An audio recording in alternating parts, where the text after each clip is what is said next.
Hello everyone and welcome to this video. Now today I'm going to be doing a ranking of the albums by The Who. So I was tempted in this video to start including stuff like the Ultimate Swords album and like the Kids Alright soundtrack and like other like compilations like as well, like Meet Your Big and Bounty, stuff like that, but I thought no, we'll just focus on the core 11 studio albums, what they made.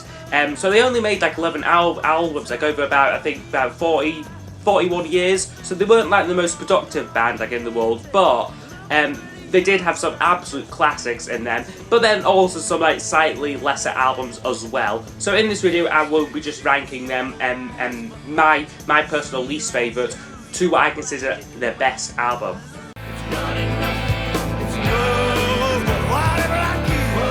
So yeah, coming in at number 11, I'm going for their latest album. It is The Endless Wire from 2006. This came out. Not a good album for me.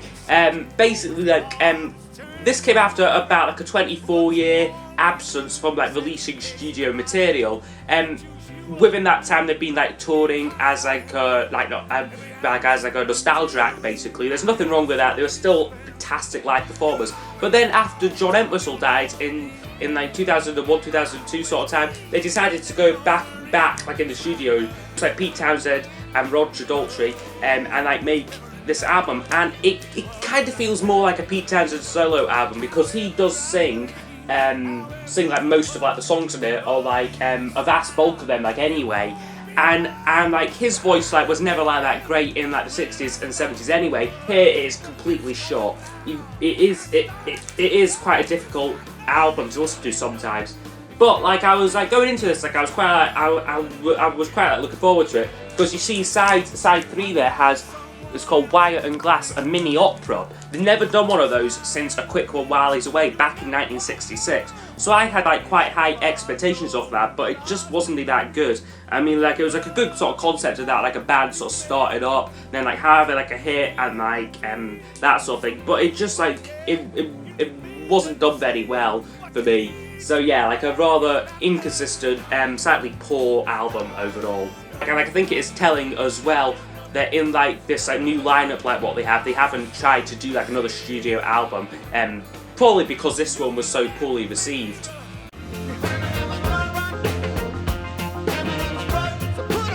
Anyway, I'm now going back to 1982, so the album what was before that, and It's Hard for my number 10 choice here. Again, a rather inconsistent album. Like a lot of fans like to wipe this one like under the carpet. It isn't their finest, to be fair. Quite 80s sounding, but there are some decent enough songs in it. I mean, I quite like Athena, the opening song, that's quite a fun song. And like Eminence Front is also like a pretty popular choice. But apart from that, there isn't much else on there what really captures like my attention. Quite inconsistent, quite a dated album. And yeah, like it isn't one of like the finest by like any means.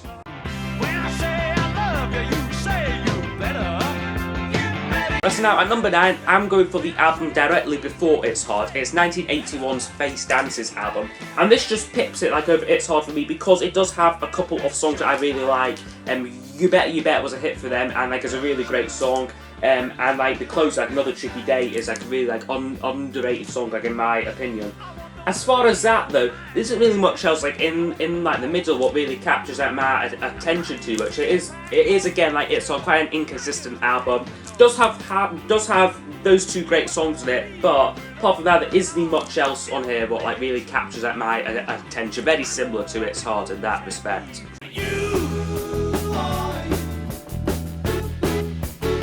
Yes, now at number 8 on my list, I am going for, again, the album before that. So like you can see here, like they were slowly going downhill, like as like the years went on. We have Who Are You? Actually a decent album. I'd say like everything from here on in are like good, decent albums. Like them last 3 were kind of like sort of average to poor, but from here on, like these are good albums. This has, of course, the title song "Who Are You," which is a classic song. I really like Sister Disco as well, is a good one, and Trick of the Light. So yeah, there are some good songs in there. Like this I can comfortably say this is a good, decent album. It was the last one with Keith Moon, And like for many fans, they wish that like they had sort of packed it in like after this album, leaving a pretty solid discography behind them. Whereas they kind of just like pushed it on for like a couple too many years after Keith Moon passed away. But yeah, a decent album though here, and like yeah, like a solid listen throughout.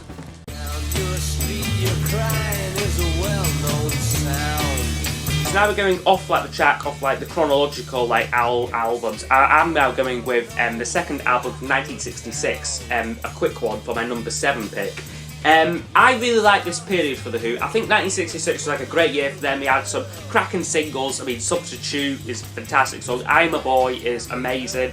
And Happy Jack, although like I'm not like the biggest fan of it, like it was a top 5 UK hit for them. However, unfortunately, none of those songs made it onto this album. Instead, we get an album what is basically full of filler. Apart from a couple of songs towards the end of like side 2. I mean, we do have So Sad About Us, which is a really underrated song. Like the Jam do like a great cover of that one. And then the closer, A Quick One While He's Away, which is like this mini opera, goes through so many different stages of that. Really like ahead of its time. No one like really done like these sort of like these 10-minute songs like around like this sort of time. So yeah, like a really like inventive song there. But apart from that, it is quite like an inconsistent, quite messy album.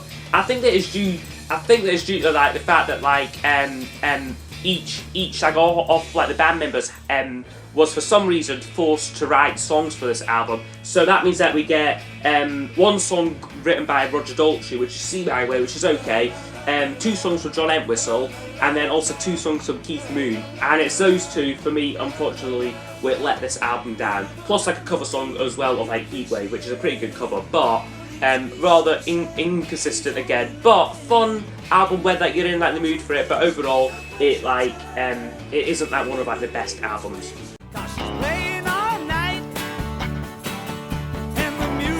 Now we're going back to the 1970s now, for 1975, and the album The Who by Numbers here. And I really think this is like an underrated album. A lot of people, a lot of fans like sweep this like under the carpet, along with like Who Are You Face Dances and It's Hard as like being like a slightly weaker album. But I do like this one here. Like I think it is more like a Pete Townsend solo album. The songs in it are much more acoustic, like orientated, much more sort of personal. And like there are some great ones in it. I mean, like However Much I Booze is on here, Imagine a Man, Red, Blue and Grey. They're quite personal songs, so about like he had a lot of like drinking problems, a lot of drug issues like around this time as well. But then we do have Squeezebox on it on this album as well, which is just a fun song. So yeah, like a good album. Like I like stick up for this album. Like I know that like it does come in for like a bit of like flack like over like the years, but it is good, and like yeah, there are some great songs on it. People try to put us to down. Talking about my generation. Now it's time for the top 5, and these top 5 are all amazing classic albums for me. Number 5, I am going with their debut album from 1965, The Who, My Generation. A really strong album, strong debut there. Really captures like that 60s mod sound. This is definitely like when they think of like the 60s mod scene, this is the album like what I go to. This is like the one that I think of. Not only does it have like some Who classics on there like My Generation and The Kids Are Alright, but there's some other decent album cuts as well, plus like a couple of like covers for good measure. So yeah, like a decent album. I would say the American version of like this album though is like slightly better. Like I don't think it would like change my ranking too much. But that has a song called Circles and like Instant Party on it, which is an amazing song. Really wish that was on like the British version. But I hope to pick up like an American copy sometime soon.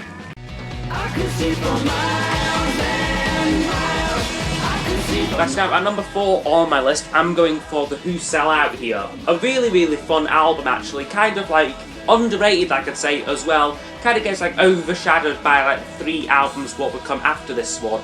Certainly think it's like a really fun album, like that like along with a quick one, it is them at like the most light-hearted. They're just having fun making this album, and like it is a solid concept as well.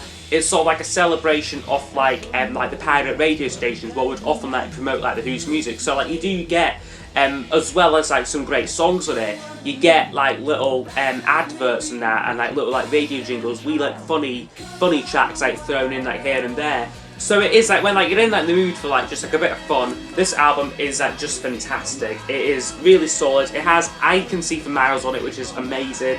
Of the great ones on it, Tattoo, I Can't Reach You, Our Love Wars. So yeah, there's some really good solid stuff on here, and like an underrated album as well, I'd say. Ever since I was a young boy, I played the silver ball from Soho down the Broad. Right, so now it is time for the big 3 albums. And at number 3, I am going for the first rock opera. It is the album Tommy. And I kind of felt like when I first listened to this album that it was slightly overrated. That I kind of felt like a little bit disappointed that the first time I heard it. But it has grown on me. And I think that's probably to do with like the sound of like the album. Unlike other rock operas like say like The Wall by Pink Floyd, what are quite like produced, you've got like a lot of like strings on it, a lot of different session musicians like on it. This is just like 4 guys doing this album, so it does have like quite like an amateurish quality about it, but I think that really works, and like it does have like a charm to it. However, I would say over the years the album has kind of been like overshadowed by like all like the different spin-offs and that, like what they've done of like Tommy, like the film and like the classical version, and like all like the tours and that what they've done of it. I think it's got to the point now where like some people maybe don't associate Tommy like with the Who. Certainly, I mean like my mum, for instance, like she's not like a Who fan like by any means, but like we listened like to like a CD and like had Pinball Wizard on it. And like she said, Elton John wrote this, didn't he? It was really just like a, oh my god, what, why moment. I mean, like nothing wrong with like Elton John, but since like it's got to the point that where this album is like more associated with like the film and that than actually as like a good album. So like yeah, like I'd say that like that's one thing that like lets this album down. Also like the story as well. Like I think like it is like a good concept. So certainly like the first 3/4 like of this album are like really good. But then like Pink Floyd's The Wall, the story gets like a little bit, well really is this believable sort of thing. Like he sort of becomes like this sort of spiritual leader with like his sort of like with like his like holiday camp and that. It kind of doesn't work like towards the end, but there are some great songs there, and like it has grown on me like quite a bit this album. So number 3, I would say Tommy.